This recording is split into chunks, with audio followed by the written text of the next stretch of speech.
Cumprimentos amados com a paz do Senhor, estamos dando início à nossa 10ª videoaula da nossa lição de juvenis. Nessa lição estaremos estudando os Atos dos Apóstolos na nossa viagem pelo Novo Testamento.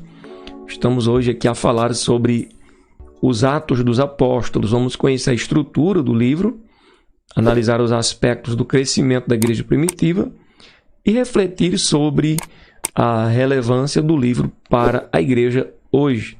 Nós temos uma leitura bíblica que é feita em classe, que serve de base, para a nossa lição, que está aqui em Atos 1, verso 1 ao 8 e Atos 2, 42.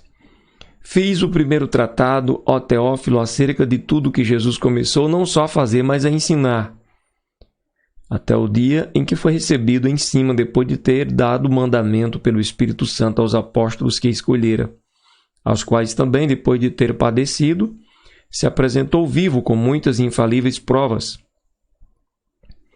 sendo visto por eles por espaço de 40 dias, e falando do que diz respeito ao reino de Deus.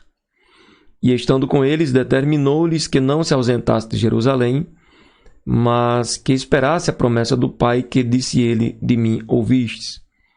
Porque, na verdade, João batizou com água, mas vós sereis batizados com o Espírito Santo não muito depois destes dias. Aqueles, pois, que se haviam reunido, perguntaram-lhe, dizendo, Senhor, restaurarás tu nesse tempo o reino a Israel? E disse-lhes, não vos pertence saber os tempos ou as estações que o Pai estabeleceu pelo seu próprio poder, mas recebereis a virtude do Espírito Santo, que há de vir sobre vós, e ser-me-eis testemunhas, tanto em Jerusalém, como em toda a Judéia e Samaria, e até aos confins da terra. Atos 2, 42. E perseveravam na doutrina dos apóstolos, e na comunhão, e no partir do pão, e nas orações. Em cada alma havia temor, e muitas maravilhas e sinais se faziam pelos apóstolos. Todos os que criam estavam juntos e tinham tudo em comum. Vendiam suas propriedades e fazendas e partiam com todos, segundo cada um tinha necessidade. Perseverando unânimes todos os dias no templo, partindo o pão em casa, comiam juntos com alegria e singeleza de coração, louvando a Deus e caindo na graça de todo o povo. Todos os dias acrescentava o Senhor à igreja aqueles que se haviam de salvar. Glória a Deus. O autor do livro de Atos. Embora o livro de Atos dos Apóstolos não cite quem o escreveu, a autoria do livro é atribuída ao evangelista Lucas, o médico amado. Algumas indicações de sua autoria são, em Atos, assim como no Evangelho de Lucas, Teófilo é mencionado como destinatário. Nós vimos isto aqui na leitura inicial, capítulo 1, verso 1 ao 3. Lá, especificamente no primeiro versículo, já aparece que fiz o primeiro tratado, ó Teófilo, da mesma forma que Lucas começa a escrever o Evangelho, sobre a sua autoria. Há também na história o testemunho de teólogos como Irineu, Clemente de Alexandria, Tertuliano, Orígenes, Eusébio e também Jerônimo, que citam Lucas como o autor do livro. Então, quanto à questão da autoria do livro dos Atos dos Apóstolos, fica bem claro aqui, evidente, de que foi o Lucas que escreveu. Atos dos Apóstolos, quando falamos da estrutura do livro, ele tem 28 capítulos, de forma didática. A Bíblia de Estudo Pentecostal apresenta o livro com 9 divisões, além da introdução, que são elas, olha só. Primeiro, o derramamento do Espírito Santo, que vai do capítulo 1, do verso 12, ao capítulo 2, verso 41. Os primeiros dias da igreja em Jerusalém, que vai do capítulo 2, verso 42, ao capítulo 8.1. Terceiro, a perseguição leva à expansão, vai do capítulo 8 ao capítulo 9, verso 31.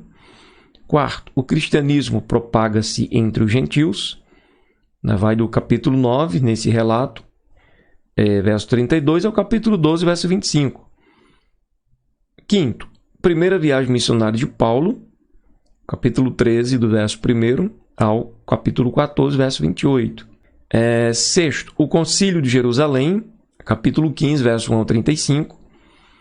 Sétimo, segunda viagem missionária de Paulo, já aparece aí no capítulo 15, verso 36, capítulo 18, verso 22. Oitavo, terceira viagem missionária de Paulo, já do capítulo 18, verso 23 ao capítulo 21, verso 16. E por último, a prisão de Paulo e seu ministério enquanto preso. É assim que a Bíblia de Estudo Pentecostal apresenta didaticamente o livro com suas 9 divisões. Vamos ver um pouco sobre os acontecimentos. O livro mostra o cumprimento do que o Senhor havia falado aos seus discípulos, que sucederia ao receberem virtude do Espírito Santo, quer dizer, poder do Espírito Santo que viria sobre eles, como nós lemos já em Atos 1, verso 8. A descida do Espírito Santo no dia de Pentecoste, estando eles em Jerusalém, os capacitou para a missão recebida e gerou conversões em grande número. O que gerou conversões em grande número? O Espírito Santo. Sempre na obra de Deus a gente precisa estar ciente e também consciente de que somente o Espírito Santo é capaz de fazer esta obra, porque ninguém se arrepende, ninguém se converte se o Espírito de Deus não convencê-lo.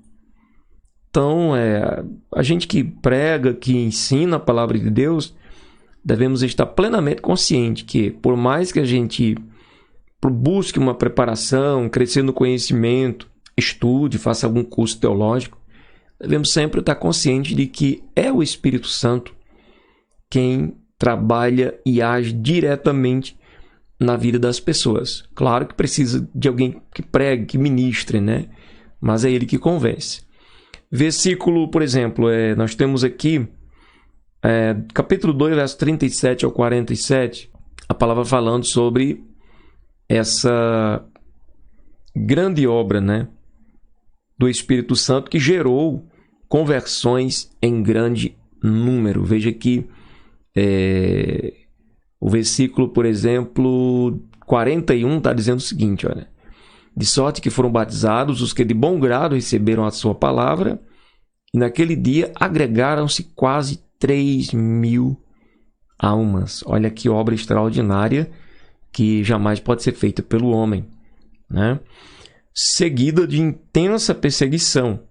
Tem esse detalhe também, né? Dos religiosos, por causa dos milagres que Deus operava por meio dos apóstolos. Deus operava grandes obras, milagres, curas, salvação, mas tinha também muita perseguição. O que deixa claro, né, que não seria possível eles vencerem, eles triunfarem, se não estivessem cheios do Espírito Santo. Vejo, por exemplo, aqui sobre aquele episódio, né, da morte de Estevão. Após a morte de Estevão e ampliada aí a perseguição, né? Os cristãos dispersos levaram o evangelho à Judeia, a Samaria e a toda parte por onde foram, né? Fugiram levando a mensagem do Senhor. Com a conversão do perseguidor Saulo de Tarso, o evangelho alcançou os confins da terra. Com as 3 viagens missionárias do apóstolo Paulo, com seus companheiros de ministério, que eram Barnabé, Silas, João Marcos e Lucas. Esses eram os companheiros aí de missão do apóstolo Paulo. Todos estes, né, precisavam e eram totalmente dependentes da virtude e do poder do Espírito Santo para poder fazerem a obra, né? Como, por exemplo, Estevão não poderia ter feito nada se não tivesse cheio do Espírito Santo, né? Quando foi apedrejado, vejo o quanto a obra do Espírito é importante na nossa vida. Em vez dele murmurar, blasfemar, maldizer aquelas pessoas, ele pede a Deus para perdoar, porque eles não sabiam o que estavam fazendo. Então é extremamente importante nós pedimos a Deus para nos encher do seu Espírito Santo. Terceiro ponto, crescimento da igreja. Atos é um livro de forte apelo missionário. Neste sentido, merece atenção a atitude dos discípulos que, dispersos por causa da perseguição, que iam, por toda parte anunciando a palavra. Mesmo com todas as provas sofridas, eles não paravam de anunciar o Evangelho, mesmo em face à morte, mesmo em risco de perder a própria vida, não paravam de falar de Jesus para as pessoas com quem eles topavam no caminho. Era algo assim extraordinário. O apóstolo Paulo, nas viagens missionárias que fez, não desistiu da missão recebida pelo Senhor, embora tenha sofrido terríveis oposições e enfrentado diversos perigos, naufrágios, Paulo também chegou a ser apedrejado, ficando ali quase à morte. Chegou a ser preso para ser sentenciado no outro dia, para ser morto. Mas a Bíblia é clara ao dizer que Deus abriu aquela cadeia, aquela prisão, e colocou os seus servos ali em liberdade para continuar levando a sua mensagem. Em paralelo, podemos perceber que o crescimento da igreja está relacionado à ação direta do Espírito Santo. Isso aqui é tudo. Isso aqui é tudo. Sem a ação direta do Espírito Santo, não há crescimento da igreja. É impossível isso acontecer. É impossível que as pessoas se rendam aos pés do Salvador. Por exemplo, podemos ver isso, quando, como já citei antes, quase 3.000 pessoas receberam Jesus como Salvador, através daquele primeiro sermão que foi pregado por Pedro no dia de Pentecostes, como está lá em Atos 2, verso 41. Em um segundo momento, vemos o número de quase 5.000 almas dos que ouviram e creram na palavra. A gente encontra aqui em Atos 4, verso 4. Era o Senhor quem acrescentava todos os dias, conforme diz Atos 2, 47. Acrescentava à igreja aqueles que se haviam de salvar. Então, o número de discípulos se multiplicava tanto que até grande parte dos sacerdotes obedecia à fé. Atos 6, versículo 7. Vemos também que na igreja, em Atos, não havia apenas virtudes, mas também problemas, como, por exemplo, a questão entre os gregos e os hebreus, por causa da assistência às viúvas, que aparece ali no início do capítulo 6 de Atos. A discussão, temos também a discussão em assembleia em Jerusalém acerca do rito mosaico para judeus e gentios. A separação entre Paulo e Barnabé por causa de João Marcos, o que eu preciso também já adiantar que logo eles ficam em paz, foi só um momento, Certo é que para todos os problemas surgidos, o Senhor lhes orientava soluções. É a mesma coisa que Deus quer fazer hoje. Pode surgir problemas em nosso meio? Pode, mas Deus já tem a solução. Deus quer que a gente esteja no temor dEle, na presença dEle, na comunhão com Ele, porque Ele já tem a solução. Não pode o problema surgir e ficar entre nós, principalmente problemas de desentendimento, Pode surgir por quê, pastor? Pode acontecer de surgir porque somos seres humanos, não tem como a gente bater no peito e dizer, sou perfeito e jamais vai acontecer alguma coisa desse tipo, Se acontecer, imediatamente buscar o conserto em Deus, entre ambas as partes. Então, essa é a nossa lição, apenas falando resumidamente sobre o livro dos Atos dos Apóstolos, mostrando o início da igreja, que aconteceu sobre o poder do Espírito Santo. Havia um mover glorioso do Espírito Santo, havia perseguição, havia cura, havia milagre, havia salvação de almas, havia problemas, desentendimentos, mas também havia solução, havia sofrimento entre os apóstolos, naufrágio, até mesmo morte, mas havia perseverança na fé. O que isso tem a ver conosco hoje? Nós estamos numa lição direcionada aos juvenis. Mas o que isso tem a ver com o pessoal aí que está entre os 15 e 17 anos? O que tem a ver é que nós que amamos Jesus, os irmãos que amam Jesus nesta sua faixa etária, você que conheceu o amor de Deus, que você que quer ver a obra de Deus crescendo, existe um segredo. É que desde já os amados possam buscar serem cheios do Espírito Santo.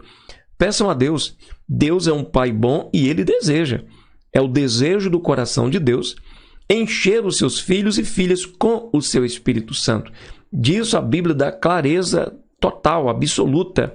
Jamais o Senhor vai negar o seu Espírito àquele que Ele pede com sinceridade, né? Deus quer sim conceder o Espírito Santo, e você, cheio do Espírito Santo, você vai ser um instrumento na mão de Deus, um vaso na mão do Senhor, para o bem, para o prosseguir ou para a prosperidade da obra de Deus na terra aonde você estiver, onde Deus te enviar, né? Pode surgir perseguição? Pode, mas você, cheio do Espírito Santo, vai conseguir vencer. Pode surgir problemas? Pode, mas você vai vencer, né?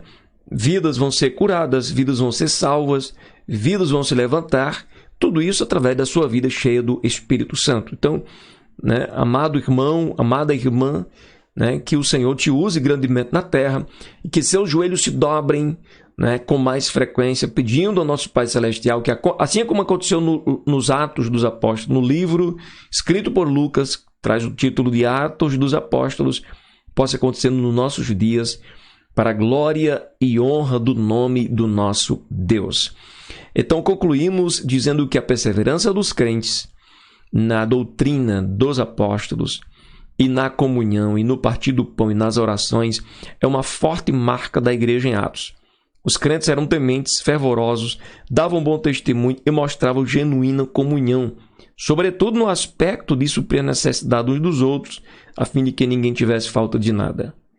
Assim, a comunhão e o serviço eram as marcas dessa igreja que se tornou forte e avançou até os nossos dias. Graças a Deus.